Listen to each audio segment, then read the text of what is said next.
AP assembly సమావేశాల్లో మంత్రి పయ్యావుల కేశవ్ మాట్లాడుతున్నారు. లైవ్ లో చూద్దాం. వారసత్వ సమస్యలు గతంలో కూడా చెప్పాం. నేను చెప్తూనే ఉన్నా అధ్యక్ష, ది కాస్ట్ ఆఫ్ రిపిటేషన్ పదే పదే చెప్పాల్సినటువంటి అవసరం ఉంది. 9,74,000 కోట్ల రూపాయల బకాయిలు పెట్టిపోయారు అధ్యక్ష. ఉద్యోగస్తులకు కావచ్చు, లేకపోతే చెల్లించాల్సినటువంటి బిల్లుల విషయంలో కావచ్చు, సగం నిలిపేసినటువంటి ప్రాజెక్టులు కావచ్చు, నిర్లక్ష్యం చేయబడినటువంటి ప్రాజెక్టులు కావచ్చు, ఇలా ప్రతి రంగంలోనూ హాస్పిటల్స్కి ఇవ్వలేదు అధ్యక్ష, స్కూల్ పిల్లలకి ఇవ్వలేదు అధ్యక్ష, మధ్యాహ్న భోజనానికి ఇవ్వలేదు అధ్యక్ష, ట్యూషన్ ఫీజు రీయింబర్స్మెంట్ ఇవ్వలేదు అధ్యక్ష, ఆఖరికి చిక్కీలలో కూడా బకాయిలు పెట్టిపోయినటువంటి గత ప్రభుత్వం అధ్యక్ష. అవన్నింటినీ కూడా సరిచేసి నిశ్శబ్దంగా పనిచేసుకుంటూ వెళ్తా ఉన్నాం అధ్యక్ష.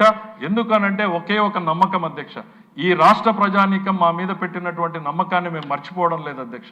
ఏదైతే కూటమికి ఒక్కొక్క ఓటు పడిందో అధ్యక్ష, ఆ ఓటు వెనకాల వాళ్ళ ఆలోచనలు ఆకాంక్షల్ని మేమందరం కూడా గుర్తుపెట్టుకుంటున్నాం అధ్యక్ష. అధికారం అనేటువంటిది మాకు ఒక సాధనం మాత్రమే, ప్రజలకు పనిచేయడానికి అనేటువంటిది పదే పదే ముఖ్యమంత్రి గారు చెప్తా ఉన్నటువంటిది మేము మాటల్లో చేతల్లో కూడా చేసి చూపిస్తా ఉన్నాం అనేటువంటిది ఈ సందర్భంగా చెప్తున్నా అధ్యక్ష. మీకు కొన్ని ఉదాహరణలు చెప్పాలి అధ్యక్ష. గతంలో పీపీఎల్ రద్దు చేయడం మూలాన దాదాపు 12,250 కోట్ల రూపాయలు ఈ రాష్ట్ర ప్రజానీకం మీద భారం పడింది అధ్యక్ష. ట్రూ అప్ వేశారు అధ్యక్ష. ఈరోజు సమర్థవంతంగా 2 సంవత్సరాలు కష్టపడితే దేశ చరిత్రలో మొట్టమొదటిసారి ట్రూ డౌన్ చేయగలుగుతున్నాం అధ్యక్ష. 13 పైసల్ని సేవ్ చేయగలుగుతున్నాం అధ్యక్ష యూనిట్కి. ఇక్కడ ఎంత చేశాము అన్నదానికన్నా కానీ ఎంత సమర్థవంతం వైపు వెళ్తున్నాము అనేటువంటిది ఇది ఒక ఎగ్జాంపుల్. మా ఆలోచనలు ఏంటి, మా ప్రయారిటీలు ఏంటి అనేటువంటిది అధ్యక్ష. దానికోసం మొట్టమొదటిసారి తగ్గించారు అధ్యక్ష. ఇక ఇసుక ఎక్సైజ్ గురించి చెప్పాలి అధ్యక్ష. 7,000 కోట్ల రూపాయలు ఇసుకలో జరిగింది, మనం అందరం కూడా చూసాం అధ్యక్ష. మైనింగ్ ఆదాయం ఇంకో దగ్గర వస్తుంది అధ్యక్ష.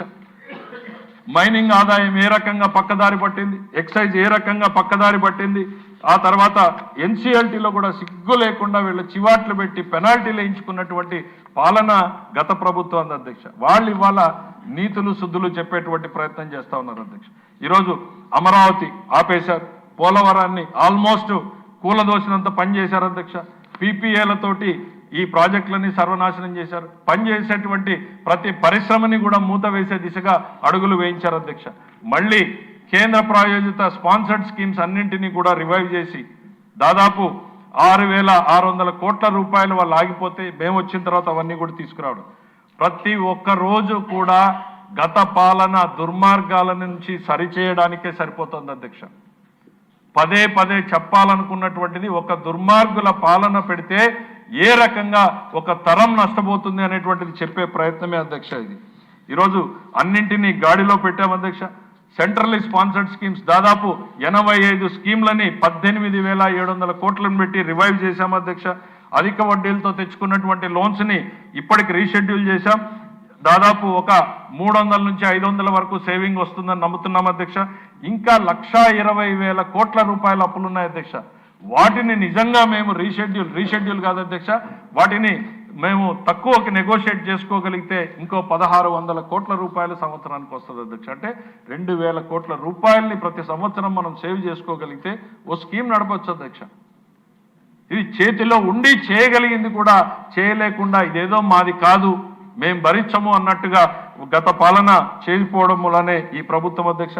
వాళ్ళు పెట్టినటువంటి పెండింగ్ బకాయిలు అన్నింటినీ కూడా అధ్యక్ష ఆల్మోస్ట్ ఇరిగేషన్ సెక్టర్లో ఒక దారికి తీసుకొచ్చాం. R&Bలో దాదాపు పేమెంట్స్ అన్ని కూడా చేస్తూ ఉన్నాం.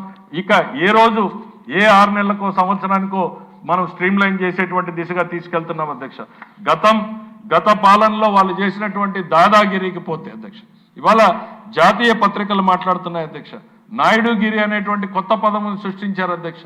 నాయుడుగిరి వల్ల ఆ దేశంలోనే అతిపెద్ద పెట్టుబడులు ఈ రాష్ట్రానికి వస్తున్నాయి అనేటువంటిది మనకి కళ్ళ ముందు కనపడతా ఉంది అధ్యక్ష. మీకు ఒక్క మైనింగ్ గురించి చెప్పాలనుకుంటున్నా అధ్యక్ష. 33% ఇవాళ మైనింగ్ అదనంగా పెరిగింది అధ్యక్ష. ఎక్కడి నుంచి పెరిగింది అధ్యక్ష? రాత్రికి రాత్రి కొత్త మైన్లు ఏం రాలేదు. రాత్రికి రాత్రి మైనింగ్ చేస్తున్నటువంటి అంశాల మీద ధరలు పెరగలేదు.